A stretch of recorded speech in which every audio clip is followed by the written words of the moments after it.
Welcome back to Better or Worse. This one today we're going to be doing linebackers, and this one is a conundrum. This one is the most hot button topic of any of the other positional groups because this positional group has been so atrocious. At least with the defensive line, you're like, you could, all their woes with them being, sucking at stopping the run. But then you have the linebacker core, which isn't really good at anything. They don't do really anything all that well. At least you have your defensive line on the Dolphins that is elite at rushing the passer. So I want to get into schematics in this video. And schematics, it's a big deal because of why the linebacker core is so bad. That's why it's such a big deal. We run a wide 9, which is an attacking defensive line defense. There's no assignments. There's no gap integrity. There's no gap assignments. It's just rush the quarterback, rush upfield. There's no assignment. There's no thinking on the defensive line. It's just attack, attack, attack. So when you have that, your linebackers have to clean up a lot of that stuff, what's in the run game. Their job, to get through, to cover the gaps, to make sure that, a running back doesn't just fly through a hole. They have a lot of responsibility in a wide 9 defense. And not only did injuries hurt this linebacker core last season, talent was a problem last season, and we're going to get into that. So, like I said, a lot of it, there's a lot going into why the Dolphins linebacker core is so bad. Whether that be coverage skills, open field tackling, tackling in general, just getting to somebody to the ground. The Dolphins defense in general, even in the secondary, really struggled for the first man to get him any kind of player down. They really struggled. We let up touchdowns to tight ends more than anybody else in the NFL. It's not even close. Majority of touchdowns that were scored against us were tight ends. So linebacker is a huge problem for us, and if we can get it fixed, our defense will be a top 10 defense, I think, overall, if we could just get the linebacker core fixed. So let's start with the 2016 roster. So let's just fly down at first. So Kiko Alonso was he was the starting linebacker. Koamisi and Jelani Jenkins were our 3 guys. Those were our 3 guys. Obviously, Koa didn't stay healthy, so he went down. Kiko stayed healthy the whole year, except towards the end in December where he broke his thumb. I think he broke his thumb against the 49ers. That was in November. I'm not 100% sure when he broke his thumb, but I'm pretty sure it was against the 49ers. So relatively, Kiko stayed healthy throughout the whole year. And we know that Kiko, great player, had a great year with us last year. And then we go to Jelani Jenkins. Jelani Jenkins, not such a great player when he's hurt. He not a great coverage guy. He just is, since he had that great season in 2013, it's just been downhill from there. And I think it was either 2013, 2014, I can't remember. But it's been downhill since he had that contract year where he earned his contract. So overall, the struggles of the linebacker core, at least in the starting role, was health. Health was a big problem. And a lot of things, again, health was probably the majority problem there. But so let's get into the depth. So this is an insane thing that we're going to talk, because it's just frustrating to even say. These are all the linebackers that at one point started for the Dolphins. Spencer Paysinger, who's a special teams player. He's not a starter in the NFL. Donald Butler, who we got off the road. Who else? Mike Hull, Neville Hewitt.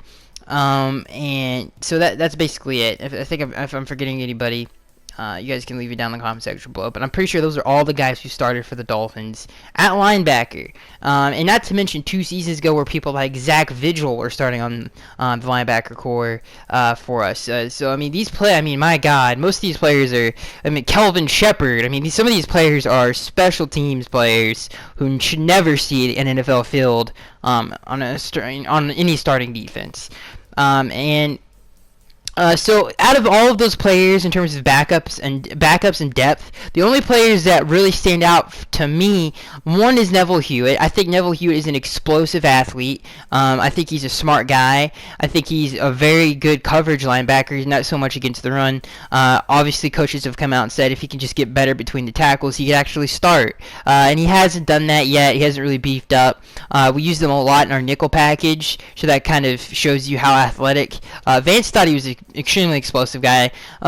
Vance also said the same thing about he needs to get better between the tackles. And if he can, especially again since we run a wide 9 where he has to basically he is the last line of defense in a gap, and he's not so good at that. So that's why he hasn't really got a lot of playing time. And I think he can earn more if he beefs up a little bit, and I think he can add some depth there and some versatility because he's so explosive. He's a good blitzing linebacker coming off the edge. He had a sack last season. He had a lot of TFLs. So he's an explosive athlete. And some plays he jumps off the tape because he is so explosive.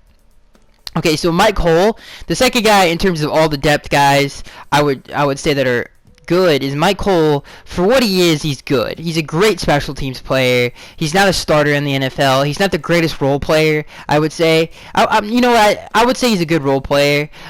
He's not a great open field tackler. He's got great instincts. He's got some great coverage skills because of those instincts. He's actually a pretty good athlete too. A lot of people don't know, but he's actually a pretty good athlete.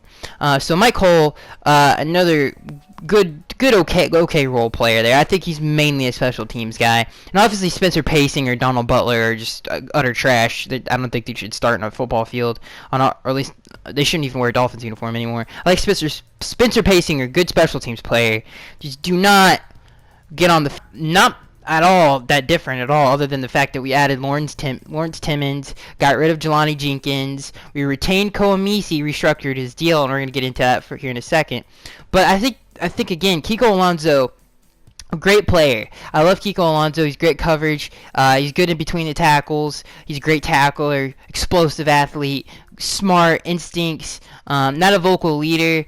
Not somebody who's our true Mike guy. He's not a barker, but he's a great player. And again, Lawrence Timmons, I think, is a physical freak. I think a lot of people bring out, oh, he's 30. The Steelers just didn't want him anymore. He's out of his prime. I hate when people said that. I was like, oh, so the Steelers are all-knowing.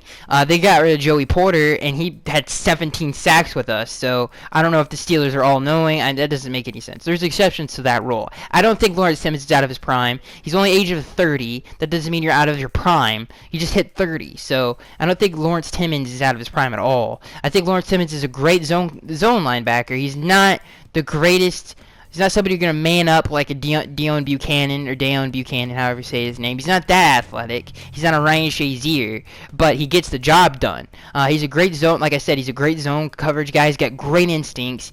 He's one of the best blitzing linebackers in the NFL. He's a turnover machine. Even though he's not the greatest coverage guy in the world, he gets his picks. He had 2 interceptions last season. Pick-wise, he consistently gets interceptions. He's great against the run, which is what this Dolphins linebacker core needs. We haven't had that in so long. He's great, again, like I said, in between the tackles. Great blitzing linebacker. We saw that firsthand when we played the Steelers in the playoff game. I think he had 2 sacks in a row against us. So Lawrence Timmons is a great player. So this is where stuff gets hairy. And it's the third linebacker position that the Dolphins obviously is a huge question mark. First, I want to talk about Koamisi. Adam Gase said something really interesting at the annual meeting, the annual NFL meeting. He said that when in the offseason we built specific sub packages for Koamisi, and it looks more like a 3-4 front, which is interesting. So, like I said in past videos, I think Koamisi, when we drafted him, we've really tried him at different positions. We tried him at Mike linebacker. That didn't work. I think that had a lot to do with him being why he's so unhealthy is because we kept switching him around. But what Koamisi was drafted for was to be a pass rusher, an outside linebacker presence who's great against the run, and he's a good pass rusher. And Adam and Vance tried to have that last season, which is really interesting that we had that built into our defense for him to come off the edge and rush the passer a little bit. So I think Koamisi can still be that on a limited snap count in sub packages, and hopefully we bring that back for him because I still think he can have a productive year there. But overall, that third linebacker spot, Adam, and we don't know where the linebackers are going to play. We don't know if they're going to play Sam, Will. We don't know what they're going to do. We don't know if they play left, right, middle. We don't know what they're going to do. They won't come out. Adam has said nobody's talked to him about any of this. So we don't know where all they're going to be. But I think we need an edge guy because I think we have two guys who can play middle. And I think Kiko's a good outside linebacker also, left outside guy, more on the left side there. But in terms of like another edge guy, Zach Brown's still out there. I still think that has not been filled yet. And an interesting thing to kind of connect the dots here, since we did build in that sub package for Koamisi, I think that the Hassan Reddick pick there, in my opinion, I think he's the best prospect for us. I love Hassan Reddick. He can rush the passer. He can get you double-digit sacks every single year, and he obviously he was a walk-on cornerback at Temple, so he has tremendous athleticism. He can cover. He's probably one of the best, if not the best, coverage linebacker in the whole draft. In terms of linebackers, especially outside linebackers, that's not even close. The sheer versatility of Hassan Reddick really makes this draft interesting, and in my opinion, he would fit. He would fill that edge the edge linebacker role. Same thing like Zach Brown. He's very similar to a Koamisi. He can drop back and cover. Same thing with Hassan Reddick. Very versatile. Gets a lot of sacks. Has high production. So if we did end up signing him, that would fill the hole there too. But overall, I think that edge linebacker spot, I think it's not been filled yet. I don't think Koamisi's the answer. I don't think Neville Hewitt's the answer. I don't think Mike Hull's the answer. I don't think any of those guys are the answer. So I think there's a huge hole there, and I know the Dolphins are going to fill that in the draft, whether that be the first, second, third, fourth round, somewhere in there. I think the Dolphins will try to fill that to add depth and versatility to this linebacker core, which it desperately needs. I like Neville Hewitt. I think he's actually the best by far. If I had to keep one linebacker as depth and versatility, I would keep Neville Hewitt because I think he's an explosive athlete. He's a smart guy. He's a decent tackler. He's not the greatest in the world. He's not a good open field tackler. But in terms of being a true linebacker and not doubling as a special teams player, I think Neville Hewitt would be the one guy I would keep. Other than that, I think the Dolphins need to add at least one more linebacker to add depth and versatility, and that just screams Hassan Reddick to me. Not only would he be a starter, but he could start on anywhere on the field, and he could be the heir to Cameron Wake's throne. He could do anything you really want him to do. So overall, I think the Dolphins linebacker core is better than it was a season ago because of Lawrence Timmons. Because if you compare the three, even though we have no idea who's going to start next to Kiko and next to Lawrence, Jelani Jenkins he just couldn't stay healthy. Same thing with Koamisi, and I really do think it is better than it was a year ago. So let me know what you guys think down in the comment section below. That is going to be it, guys. I am Skyx1383, and I'll see you guys in the next one.